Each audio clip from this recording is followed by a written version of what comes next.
One library I heard you say one of your initial classes, one of the first classes you had, you noticed that it was predominantly non-Black women who were going in there studying Black men. Wow. I started teaching a Black male course because it was needed.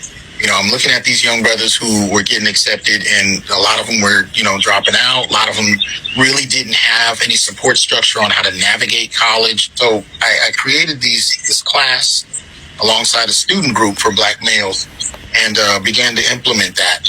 And early on, what I found was I had more Black women than men, which, you know, numerically is no surprise. That tends to be the case anyway, as far as the enrollment in school.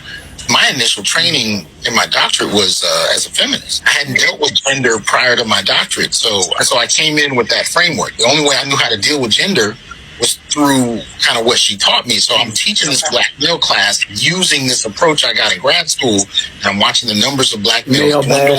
I'm seeing the Black males in my class looking at the ground, just kind of disconnected, and I'm seeing the women more and more excited. And what I realized was that it was becoming a class where the young ladies were using me to finger wag at the men. So when I started to actually ask the men what their perspectives were, and I started to kind of change the narrative, and after a couple of years, I noticed the number of Black women dropped dramatically. The number of Black males started to increase. Within the next couple of years after that, I noticed I started to get this population of white women. I didn't know why they were there. And when I began to kind of ask them, you know, in the hallways, under the, you know, why are you taking this class? And I started to find, oh, well, my boyfriend is, and I want to understand him and his family, or, you know, I'm trying to date some of the men on the basketball team or football team or whatever, but I don't understand them. So they were doing research. They're getting A's. It's a weird thing where I got to give A+s to white women in a class on Black males because they are handling all the homework assignments and reading everything to a T. They're asking me about the citations that were made by the author.